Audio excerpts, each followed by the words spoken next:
Hello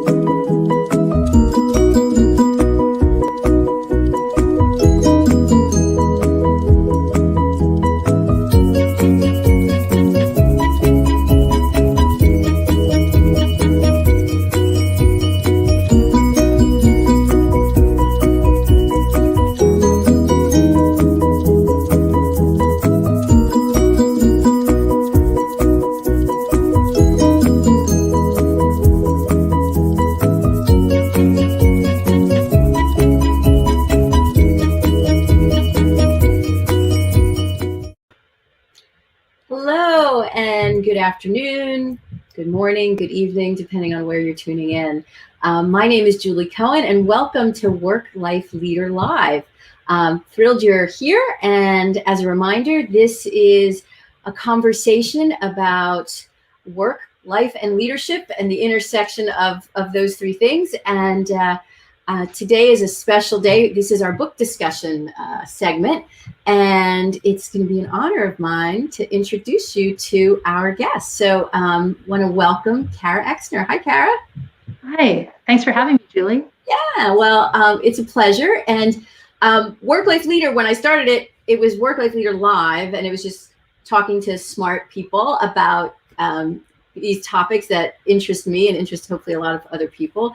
But it's evolved. As an avid reader, I wanted to have a book group, book discussion. And also another component we have that we haven't yet launched is Work Life Leader Live Coaching, which I want to get to. We just haven't found the right person in the coaching topic. But today we are discussing Kara's book, which is called Be the Changemaker. And I want to formally introduce you.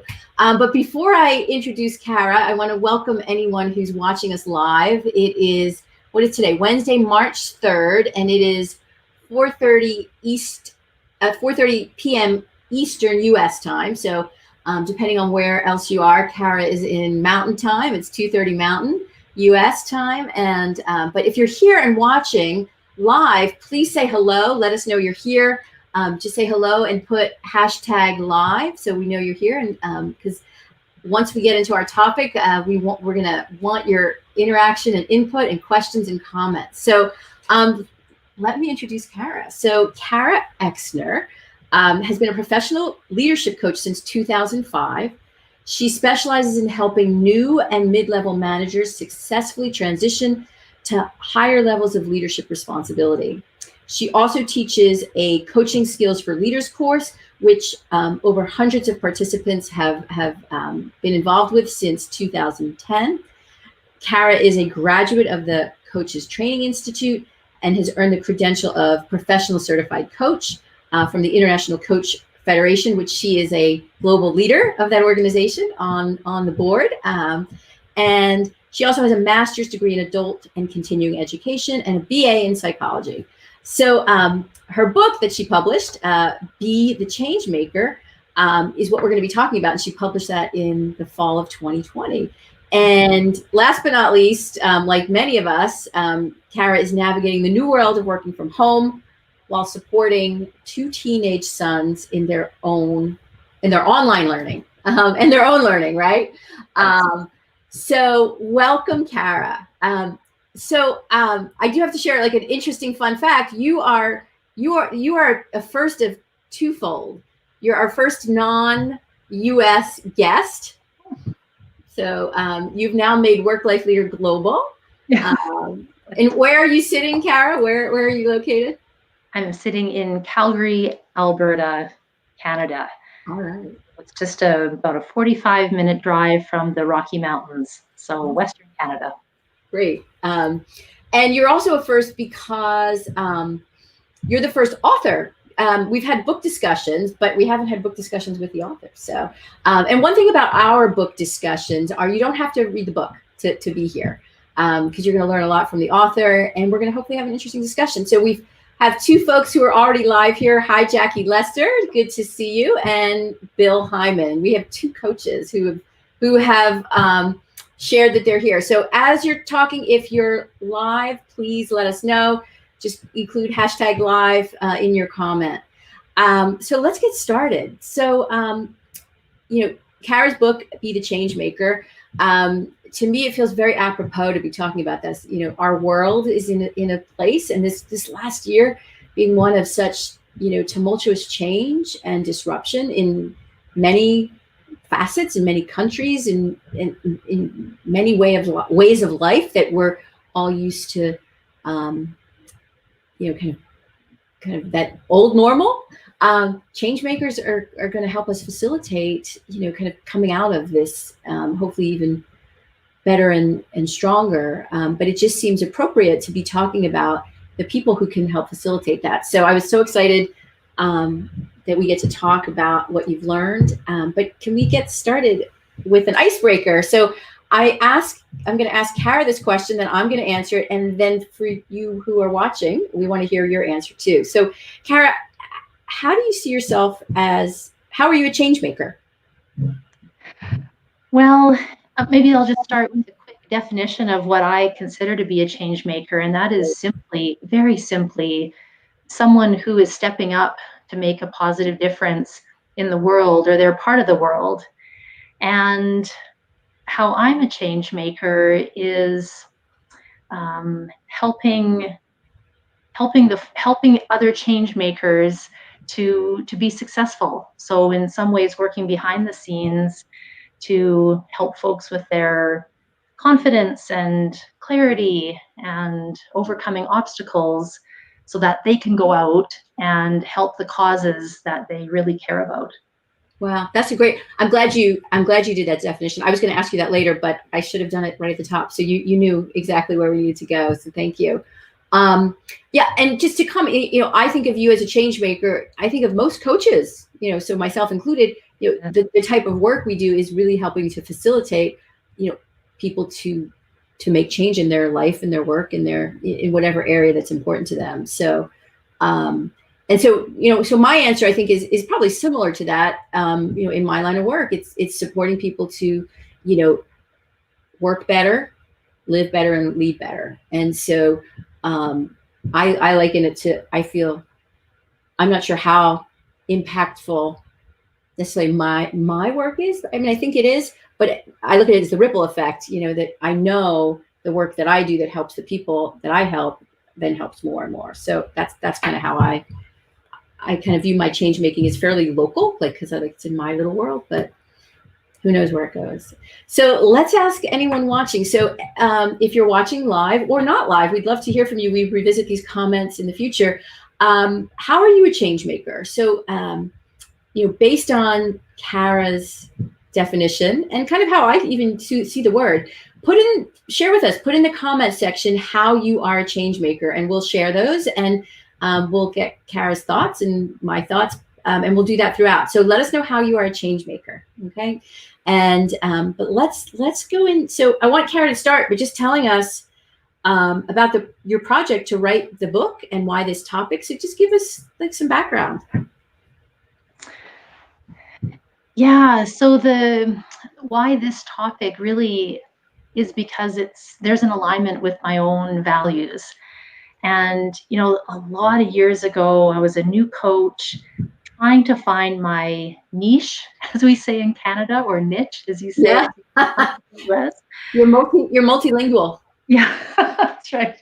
And I couldn't figure it out. Like it didn't, are they, female lawyers over 60 who are looking to leave a legacy? Like I couldn't figure out and so one of my coaching colleagues very wisely said, Kara, maybe your niche has more to do with your values than it does to do with demographic. And that really stopped me in my tracks. And I thought, well, what are my values? And the one that I really kept coming back to was, having a responsibility to leave the place better than how we found it. And so then I was on a journey of, well, what is it then? Is it, clean drinking water for all? Is it, eradicating homelessness? Is it, other social justice issues? And I couldn't find my cause. I couldn't find the cause for me. And then it dawned on me, hey, maybe my role is in helping the people who have found their cause and helping them to be more successful in making the change that they want to make. And so I thought, well, I'm really curious about these people, and I wonder if they're, what they have in common, if anything. And so that's how it started. It had nothing to do with any academic program or any degree. It really was from curiosity. Who are these folks? What do they have in common, if anything? What can I learn from them? And so I started doing interviews, and that's really how the project started. That's the why behind it. Yeah, so it's interesting because I actually assumed, so, in reading the book, I assumed, oh, you must have done, this must have been something with graduate school, or something, that there's something behind it. And it's compelling that it's inspiring to me that it was compelling enough for you to kind of go down this path to learn more. So what's the actual project? So how, can you give us an overview of how you how you picked, who you talked to, and how you picked that, and then we're going to drill deeper, but we'll ask the audience some questions too. Yeah, for sure. Well, for me, I just had this very zany, in my words, brave idea to interview 100 change makers and to see what I could learn. And I emailed everybody that I knew and told them about this curiosity project. I had no intention of writing a book. It really was just a curiosity project, and asked them if they felt they were a change maker, or if they could nominate someone.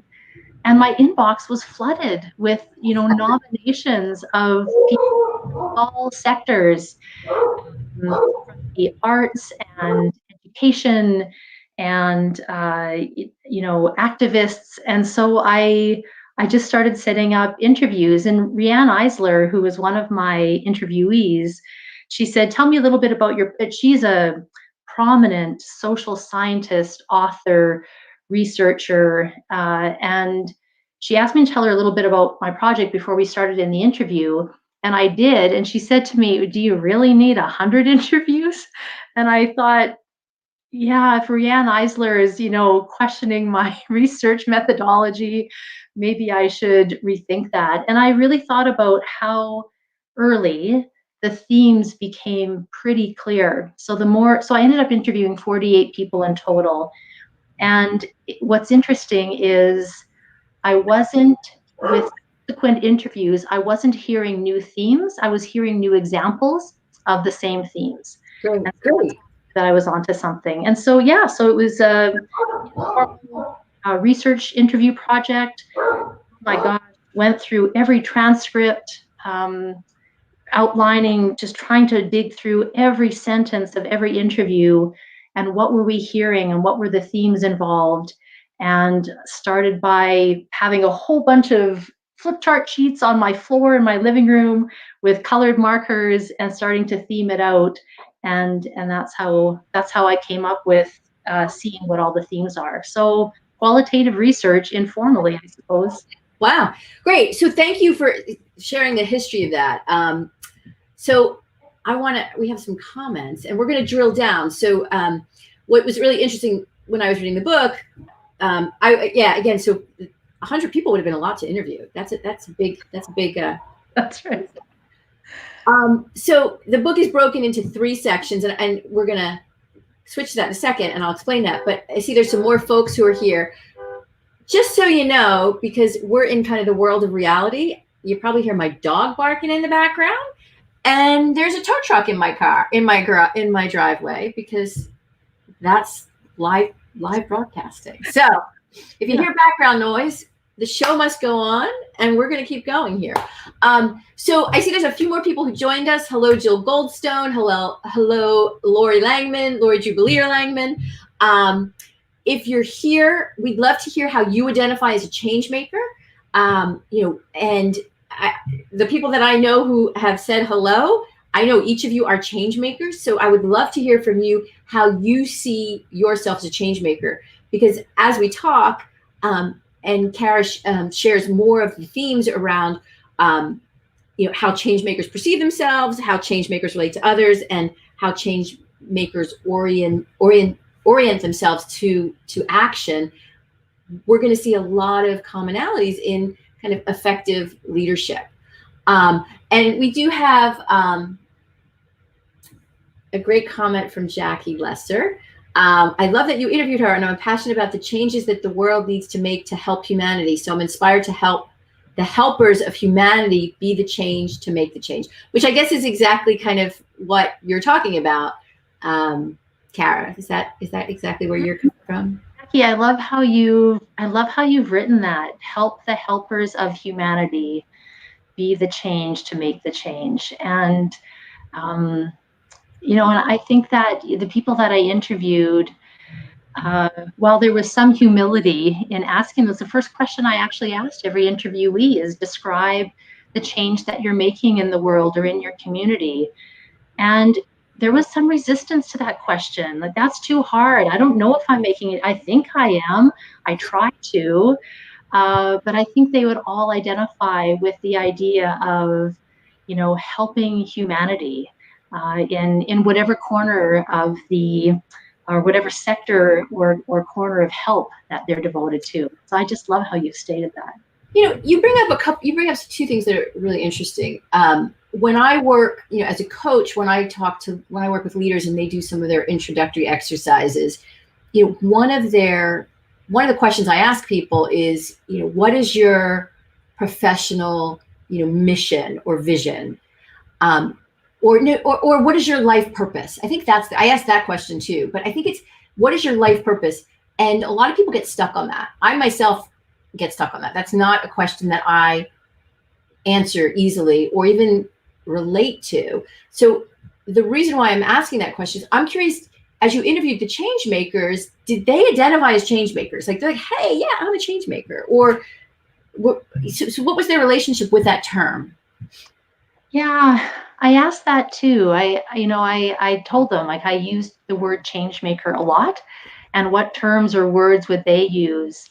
And it really varied. I mean, some people, I would not say that there was an overall claiming or owning of, yes, hooray, I am a change maker.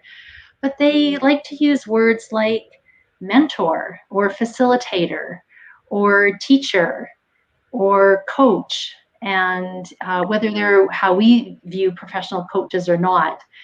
And so, yeah, like I said, there was I think what it revealed was a sense of humility, that and this was actually a theme throughout the book, is that there was there's a real sense of still being in learning mode. So even folks that are at the top of their game and would be considered experts in their field, still very much having a mindset of learning and growth and what else is out there, and I'm not always right, and what am I getting wrong? Yeah. Without shame, without any without any angst about that, just openness. And yeah. I think that's a really, this as we talk, Julie, I mean, this was a personal journey for me as well, because many of the change makers' mindsets were very new to me and not my default whatsoever. And so that was one of them, just yeah. to pure openness to ongoing learning.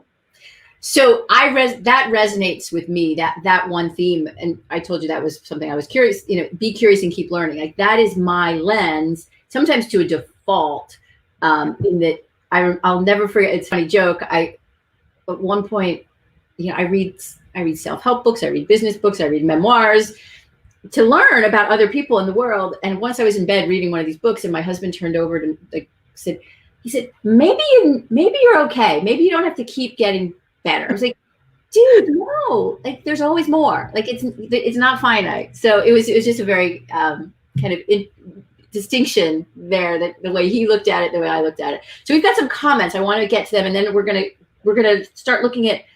You're going to give like an overview of the first section, how change makers perceive themselves, which, again, I think we've already been talking about that, but we can get more detailed. But we got a couple comments. So Lori she answered about, she's a change maker. Her passion is to make changes in our criminal justice system. I do that one client at a time and through my civil rights cases, and to hopefully do some impactful writing on this topic in the future. I want to tell my clients stories.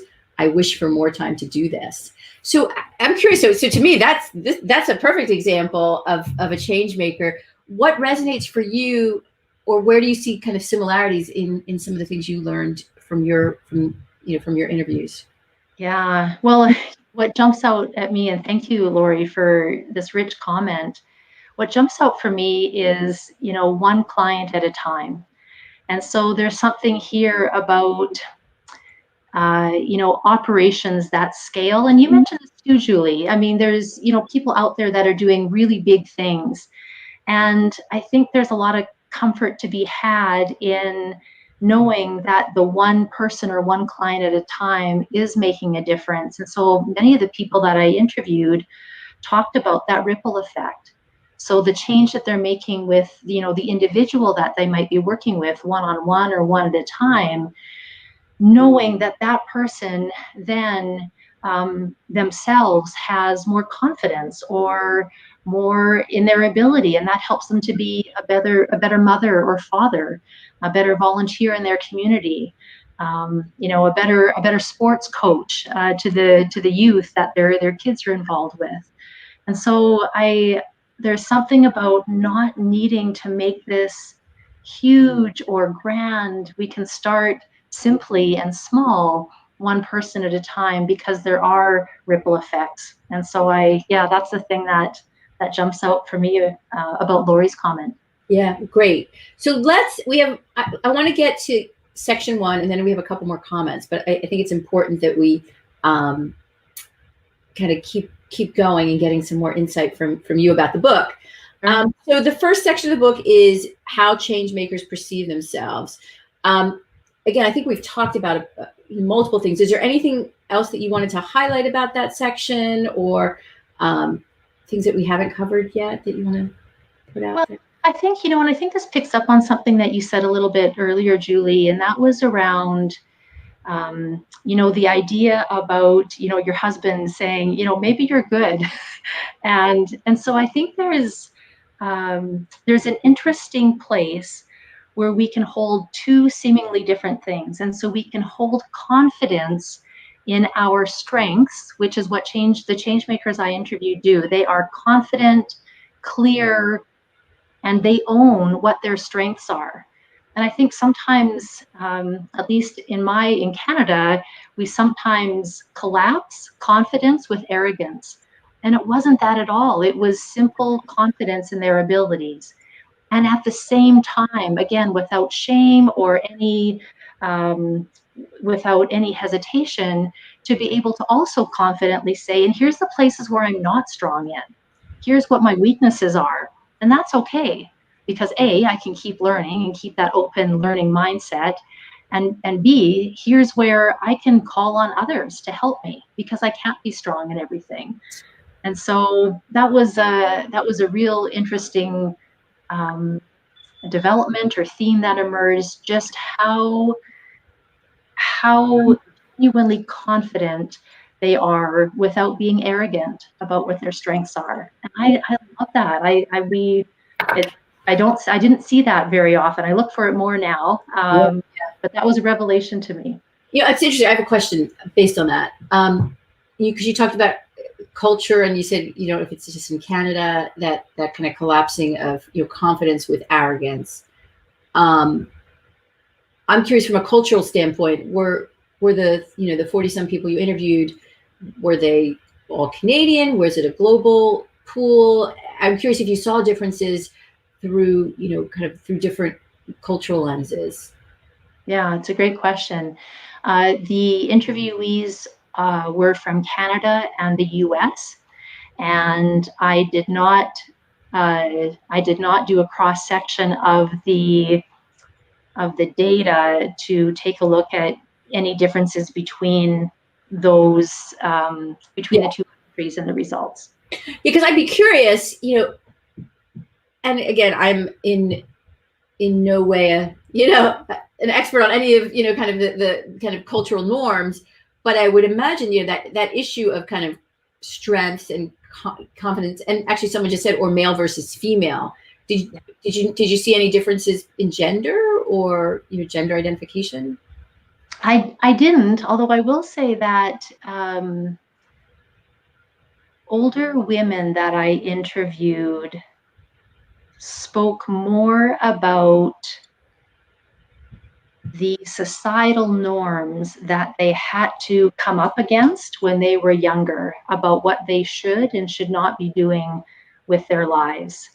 And so women, you know, if you would think near or at or beyond retirement age, talking about expectations that others had of them and how that was one of the obstacles or things that they had to work through Right. when they wanted to, you know, start an organization or work in a different field than, you know, their family thought they should.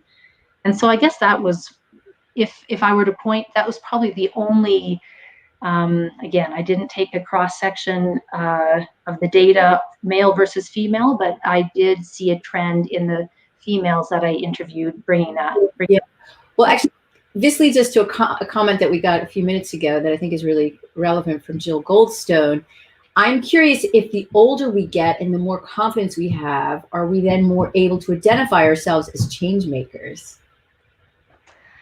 Yeah, it's interesting. You know, I would say yes and no. So what I heard from older folks was definitely a confidence and also a really profound humility that they are, you know, one part of a much bigger puzzle, one part of a much bigger world in what they were doing. And so I would say that the confidence was there and the identification as a change maker. I mean, the humility about owning or claiming that word was still present even with the older folks I interviewed. Interesting. And Jill Goldstone, who asked that question, if you're still watching, I'd love to hear if you're seeing that, if you're feeling that. I see you also wrote, you know, you joined a new firm and just had this conversation. I'm curious if the conversation was about being a change maker or something, you know, something specific. We'd love to hear. I'm going to pause and reintroduce our conversation and invite interaction and comments from anyone who's watching live. I'm Julie Cohen, and this is Work Life Leader Live, our book talk, our book discussion. And my guest is Kara Ecksner. She is the author of Be the Change Maker and is also a leadership coach who's been in the coaching space for over 15 years. And I was fortunate enough to get to know Kara at least 10 years ago. We figured that out when we met at a conference and just struck up a conversation, and have stayed in touch through the US-Canadian border, even if we've only bumped into each other at a couple conferences over the years. So we're talking about her book, Be the Change Maker, where Kara interviewed 40, I mean, I don't even know if we say, are they leaders? Are they professionals? 40 individuals who are making a difference in their world, and whether it's local, you know, community or beyond, they're making change. And so she's learned a lot of themes and traits, and we're talking about them. We have a couple more comments, and oh, I love this discussion. Yu Zhang, I'm glad you love it. Nice to see you. We would love to hear your questions. If you have any questions for Kara or for me, or about this concept of change making, the concepts, and we're gonna kind of go to the next section that Kara looked at, was how change makers relate to others. So before Kara introduces that section, please, we love questions and comments, and we will steer the discussion based on, you know, where you're interested in going and what you're interested in hearing. And you can make this personal about you and your situation, or your organization, or a vision that you have, or if you feel like you want to make more change, if you want to have a bigger impact, but you're feeling that you don't know how to start or what to do, we can talk about that also, because that's I learned things from other change makers who have dealt with that. So let's look at that, how change makers relate to others. Carol, can you give us an overview of that content? Yeah, I mean, this was really interesting to me. And this is probably, another place where I realized just how, I'm going to use the word advanced and nuanced are the mindsets or outlooks of the change makers I interviewed. And it relates to my own personal journey. One of the themes that was really clear really early is their predisposition to collaborate and to ask for help and to search out others. And that was not my default. I'm getting much better at it. But and many folks, as I'm learning, can relate to this, where you're, especially those of us that own our own businesses, we work alone. We're a lone wolf. We're out there, we make our own decisions, we do our own things, put in our own applications. And Julie, I know that you have got a broad team and you do work with others. This was another revelation for me about change makers and how they are always in search of, how can I do this? Who else is working on this thing? Can I partner with them? Who else could I bounce ideas off of? Who could be a sounding board for me? So they're always on the lookout for partners and help, and not, I say like-minded people. Like-minded, I think, in terms of values, but not yes people. I mean, they appreciate people who are going to challenge them, and um, and I say constructively confront them in ways that help them to broaden their perspectives and to broaden their learning. Yeah. And so, yeah, it was I love that theme, maybe because it was so foreign to me. Yeah, yeah. Well, and it's interesting. I think probably most of us have fallen a continuum. I do have a team, and I collaborate often, but often it's very specific. Like, I collaborate on training, I collaborate on a project. I think it felt like in some of the examples and stories you told, it was just like a mindset. That it was just it was one of their core values.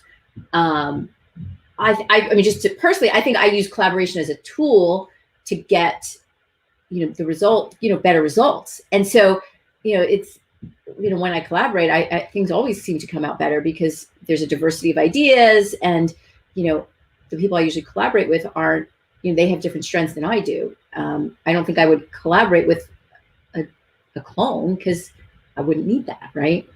But it's really interesting. So I'd be curious if anyone who's watching live, what their thoughts on their collaboration style, or how they've seen collaboration help facilitate, change, whether it's personally or professionally. So let's hear some thoughts. If you're watching and you want to share some thoughts on collaboration.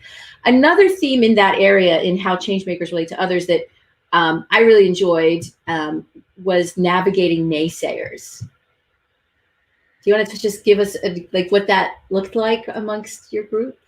Well, it's interesting because I did ask about obstacles, and the folks that I interviewed often talked about how they get in their own way, certainly, and those of us in the realm of leadership and coaching can appreciate that. But I did specifically ask about outside, like real other people who are naysayers, and how they've dealt with that. And almost all the change makers had some experience dealing with those naysayers in their lives. How they dealt with it was incredibly compelling, because they take a view that is simply how the naysayers perceive the world. That is just simply how they show up. And so, many of them admitted that they didn't start from this place, but they evolved and eventually got there. Was that they didn't try to convince naysayers otherwise. They didn't argue or debate with them. there's a beautiful metaphor that one of my colleagues gave me. It's they would take the feedback and take the negative responses and think to themselves, what, if anything, is of value here? Sort of like a flea market where there's tons of stuff and everything there has value to someone, but not all of it has value to me. And so it's really sort of taking in all the feedback and all the information and input and saying, which of these pieces are helpful for me? Wow, there is some truth telling here, and I do need to improve what I'm doing and change my program or alter something. And that's really helpful, critical feedback. But other stuff might have been based on the naysayers' emotion or their own experience. And the change makers, to their credit, didn't hang on to that. They didn't let it stop them. They didn't let it be a barrier to them. And that was a big learning. And that, again, if I use the words advanced, nuanced way of perceiving those external people who are that negative voice. Yeah, yeah. It's interesting because so when I, in one of the courses we teach in our leadership development work is around feedback. And we have a model that it's the GIFT model, GIFT, and they each stand for something. But the concept behind it is look at all feedback as a gift, even, what might be seen as the most constructive. But with a gift, and I think you use the analogy and it's not new. It's not rocket science here. But so I don't think I stole your intellectual property, but if I did, I'm sorry. No. I'm teasing. But it's like, you get a sweater for a holiday. You look at it. All right. Do I like it? You might know right away you don't like it, but you don't want to offend the person who gave it. So you say, thank you. And then you might just, put it in the closet and never take it out again because it just doesn't fit. And you might try it on and decide, do I like it? You might get that far. And then, that's another relationship. And then you might say, I love it. I'm going to start wearing it. And so, I think that having that relationship with feedback, and Yu Zhang, I see you're here, if you're still on, about that gift model, about really not looking at a naysayer as someone who brings you down, but just that's their lens, and that's they may serve something to help you, or it may not. Sometimes people are a curmudgeon, and that's just how they look at the world. And then and I think I can't remember under what section, but I know there under one of the sections there was something around setting boundaries. I think those boundaries maybe weren't around this area, but I think setting boundaries around naysayers, so you stay healthy, I would imagine is really important. Staying healthy as a change maker so you can continue to do that seems really important. Yeah. I love the gift model, and I thank you for expanding that metaphor. That's really great. And yeah, that's a great connection that you're drawing around boundaries around the naysayers and boundaries around feedback. Yeah, so good. Good linkages there. So we have a couple comments. Let's see. So Jackie, thank you again. So this is interesting. As someone who wholeheartedly believes collaboration is key, I'm working on strengthening that skill for myself. So, and I know Jackie, and Jackie's someone I would imagine would be, someone who I think of her as just like an ideal, easy collaborator. And, so it's interesting. It's a more challenging skill probably for many. And change makers seem to kind of embrace it. Yeah. One of my colleagues gave me a great new lens to look through on this. And that was going from seeing collaboration from a scarcity mindset, which means I am at deficit and I'm a problem and I need help and I need someone to help me fix it. Switching from that to an elevation mindset, which is who could help me make this so much better, right? Who is out there that has much different strengths that I have that could elevate this to a level that I can't even see right now. And I love that. Shifted. So it was deficit to elevation. Is that the language? Yeah, deficit or scarcity. Oh, so it was scarcity to elevation. Okay. Mm-hmm. That's great. I like elevation. That's inspiring. So we have a question. So Bill Hyman, timing and context of change are particularly important for organizations. Did the change makers that you interviewed discuss either timing or context for change? Yeah, well, I mean, there was one interviewee that talked about having contained impatience. And so there was a common theme around knowing that not everyone is going to be at the same place that you are when you're leading change or want to make that change. And so, how can you keep encouraging it and fostering it? That's the contained part without coming across as too impatient. But other than that, Bill, there wasn't a huge discussion on, organizationally what is needed. Just a recognition that people are in different places in terms of their readiness. And so one important mindset for change makers was to have patience and also perseverance. So holding those at the same time. Yeah, those are two things hard to hold together: patience and perseverance. Yeah, those are important, because I know just personally, I have no patience. Like, that is probably one of my, no, seriously. And as a parent, it's a problem. And as a, I want everything done now. And yes, it's frustrating for me sometimes, and it's frustrating for others around me, because, yeah, that's tough. All right, so let's get to the final section, and then we'll see if we have any more questions. Was how change makers orient themselves to action. I'll just share, one thing that, well, I loved the section of start somewhere. That theme fell under that. But do you want to give like an overview of what you learned from in that, or what you put together in that section? Yeah. So there were, lots of things that, are not surprising. So start somewhere. There's a piece here around change makers not having to have it all scoped out before starting. And so the idea that it doesn't have to be the best next step, just the next step. And so there's something about the progress, keeping momentum. Probably the biggest thing here that seems to be resonating with readers that I've spoken to is around how powerful it is to keep remembering our bigger why. So you talked earlier, Julie, about purpose or life purpose.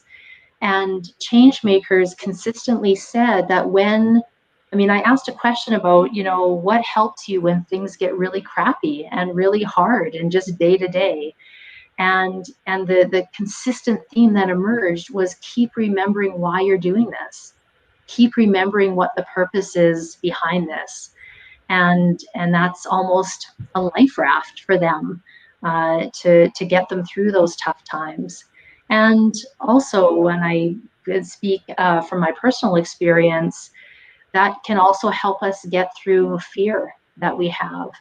So our commitment to the larger purpose that we're serving can overshadow the fear that we have about what the next steps might be. And so that was again, from a personal learning journey. Yeah, for sure. Myself, that was a big one for me.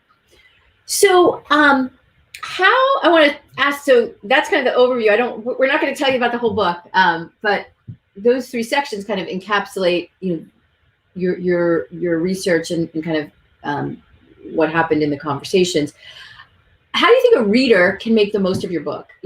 How can we apply what change makers do in our own lives, whether we identify as a change maker or not? What are your thoughts on that? And I'd actually love to hear, for anyone who's watching, what they can relate from what they've heard, Kara and I talk about today, to their own situation, like how they can apply it. But what are your thoughts, Kara? Well, you know what? I think just that. If I were to pick up on what you just said and what you said earlier, it's not rocket science. So many readers have told me that it's a reminder, like it serves as a reminder to them, one person just told me recently, oh, yes, that's right. I'm probably not paying as much attention as I should be to that aspect. So number one, I think it serves as a reminder. But number two, to pick up on one of your points here, it's actually, it's meant to be something to provoke thinking and something to provoke action. And so sprinkled throughout the book are some self-reflective questions. And my approach and my style really is, hey, here's my experience. Here's what I learned from talking to 48 people. And how about you? Right? It's only my experience. That's only, what I've put together based on this informal research I did.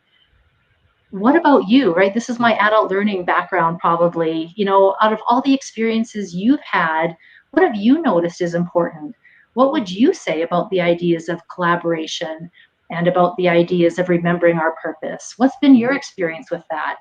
And so my hope is that those reflective questions that are woven throughout help to inspire some thinking, and hopefully that will lead to some motivation for action in the change that readers want to take as well. Yeah, I mean, that it's funny. That's how, as I'm, and I'm all, as I've been reading it, they've been really good reminders. And the questions that you ask, some of them are making me pause in ways I didn't expect it. I was like, I've been working passionately with my work for the past 20 years, and every couple of years I pause. I have colleagues, annually I sit down and think. I hire coaches, but some of those questions I'm like, oh, no one's asked me those. So there's really good questions throughout the book after different sections that really ask you to apply what Kara's learned onto yourself. So before we wrap up, I have a couple final questions for you, but I want to give anyone watching any opportunity to ask final questions, because we're gonna start wrapping up in the next few minutes.